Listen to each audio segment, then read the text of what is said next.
वार्षिक प्रतिवेदन जो 2023 के लिए समर्पित है उसके संबंध में चर्चा करना चाहूँगा।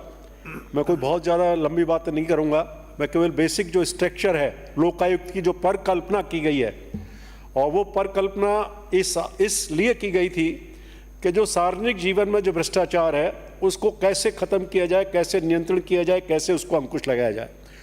और मैं धन्यवाद देना चाहूँगा पूर्ववर्ती सरकार को जो 1973 में राजस्थान में लोकायुक्त अधिनियम ला करके और इस बात की पुख्ता व्यवस्था की गई। हम चर्चा कर रहे हैं इस लोकायुक्त प्रतिवेदन को, मैंने देखा है, थोड़ा सा पढ़ा भी था। इसमें केसेस के ज़्यादा विवरण दिया गया है और इन्होंने अपनी रिकमेंडेशन में कहा है, बेसिक स्ट्रक्चरल रिकमेंडेशंस दिए हैं कि किस तरह से इंप्रूवमेंट किया जाए और क्या सीमाएं हैं, उनकी लिमिटेशंस हैं। तो माननीय सभापति महोदय, आपके माध्यम से मैं सरकार का ध्यान आकर्षित करना चाहता हूं कि वास्तव में अगर हम भ्रष्टाचार को मुक्त करना चाहते हैं और इस लोकायुक्त जैसी संस्था जो एक बड़ी अच्छी संस्था बनाई गई थी जिसमें कोई भी व्यक्ति सीधा एक सिंपल एप्लीकेशन भी दे देगा तो उसकी सुनवाई होती है, उसको बहुत सारी जो प्रोसीजरल जो वो होते हैं सिस्टम, उससे नहीं गुजरना पड़ता है। और इसके लिए उन्होंने कहा है कि हमारा जो क्षेत्राधिकार को बढ़ाया जाए। अभी तक इसमें क्या है माननीय सभापति महोदय कि क्षेत्र इसका बहुत सीमित है। आप जानते हैं कि लिबरलाइजेशन का युग है, प्राइवेटाइजेशन का युग है, और सरकार भी प्राइवेट सेक्टर के माध्यम से डेवलपमेंट करना चाहती है। एनजीओज की भूमिका बढ़ी है, ऑटोनमस ऑर्गेनाइजेशन है, उनकी भूमिका बढ़ी है, यूनिवर्सिटीज है, प्राइवेट यूनिवर्सिटीज हैं, प्राइवेट कॉलेजेज हैं, प्राइवेट इंस्टीट्यूशंस हैं, वो भी इसमें शामिल होने चाहिए। मेरा एक सुझाव है, क्योंकि अल्टीमेटली वो भी कहीं ना कहीं नेचुरल रिसोर्सेज का प्रयोग करते हैं, चाहे वो उद्योगपति हैं, चाहे उद्योग कारखाने हैं, उन सबको लोकायुक्त के अधिकार क्षेत्र में लाया जाए। और मैं समझता हूं चाहे ये पक्ष है चाहे ये पक्ष है, किसी को आपत्ति नहीं होगी। कोई भी व्यक्ति जो नेचुरल रिसोर्सेज का उपयोग कर रहा है, जमीनों का आवंटन करा लेते हैं, 20-20, 30-30 वर्ष जो उत्पादन नहीं होता है, सस्ती दरों पर भूमि को ले लेते हैं, किसानों की भूमि को अधिग्रहण कर लिया जाता है।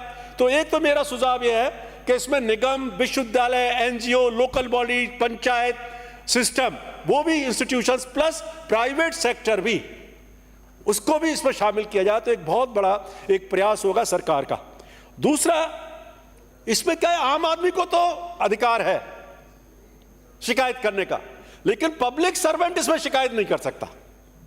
अगर पब्लिक सर्वेंट के, लोक सेवक के संज्ञान में भी कोई चीज आती है तो उसको भी इसमें शामिल किया जाए, जिससे, क्योंकि कई बार कई पब्लिक सर्वेंट बहुत ऑनेस्ट होते हैं, ईमानदार होते हैं, वो भी चाहते हैं कि सिस्टम सुधरना चाहिए, सिस्टम अच्छा होना चाहिए, ट्रांसपेरेंसी होनी चाहिए।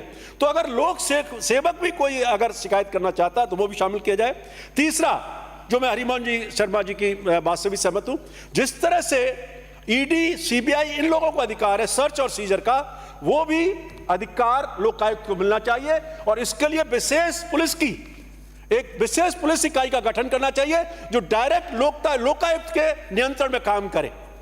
और इसके साथ साथ इसमें अगर हम उदाहरण देखें, बड़ा अच्छी बात कही थी, 4 राज्यों की स्टडी करवा ली है मंत्री जी। मैं आपके माध्यम से कहना चाहूंगा, सभापति माध्यम से, केरल, आंध्र प्रदेश, मध्य प्रदेश, कर्नाटका, उनको लोकायुक्त जो अधिनियम है, उनके जो प्रोविजन है बड़े अच्छे हैं, और केरल तो और भी आगे निकल गया है, उसका आप स्टडी करवाएं। और एक और कहना चाहूंगा, इनको मैनेजरियल एंड फाइनेंशियल ऑटोनॉमी दी जानी चाहिए। जब कोई भी इस तरह की संस्थाएं, एजेंसीज जब गवर्नमेंट के ऊपर डिपेंडेंट होती हैं, चाहे वो सीबीआई हो, चाहे ईडी हो, चाहे इनकम टैक्स हो, चाहे एसीडी हो, और चाहे ये लोकायुक्त हो, तो वो गवर्नमेंट का प्रभाव रहता है। इनको, मेरा तो ये मानना, सारी एजेंसीज को इंडिपेंडेंट होना चाहिए। और आपको माननीय सभापति महोदय, मैं माननीय मंत्री जी का ध्यान आकर्षित करना चाहूंगा, आपको ध्यान होगा सुप्रीम कोर्ट ने भी डिसीजन दिए और उन्होंने भी इन इंडिपेंडेंट एजेंसी की भूमिका पे कई प्रश्न चिन्ह, मैं शब्द का तो उपयोग नहीं करना चाहूंगा, लेकिन इनकी इंडिपेंडेंट वर्किंग पर कई क्वेश्चन मार्क किए माननीय उच्चतम न्यायालय ने। और एक बात मैं कहना चाहूंगा इसके साथ साथ कि इसमें एक आज साइबर फ्रॉड का बड़ा जमाना है, और इसमें तकनीकी सेल भी, इनका आईटी का सेल, इस लोकायुक्त व्यवस्था को आईटी की सेल की व्यवस्था की जानी चाहिए। और इसके साथ साथ मेरा यह भी कहना है कि लोकायुक्त को नए इसके क्षेत्र अधिकार विस्तार करते हुए आज जो वर्तमान दौर में हो रहा है कोचिंग सेंटर, बेसमेंट की बात कर रहा हूं, वो भी एक भ्रष्टाचार की श्रेणी में आता है कि कैसे एजेंसीज, चाहे वो यूआईटीज, नगर निगम, जेडीए, कैसे व्यापारिक गतिविधियों के लिए, औद्योगिक गतिविधियों के लिए या कोचिंग सेंटर्स के लिए बेसमेंट की परमिशन देते हैं। इस पर भी अधिकार जो है, इस पर भी प्रतिबंध लगना चाहिए। इन्हीं शब्दों के साथ बहुत बहुत धन्यवाद माननीय। श्री गोपाल शर्मा।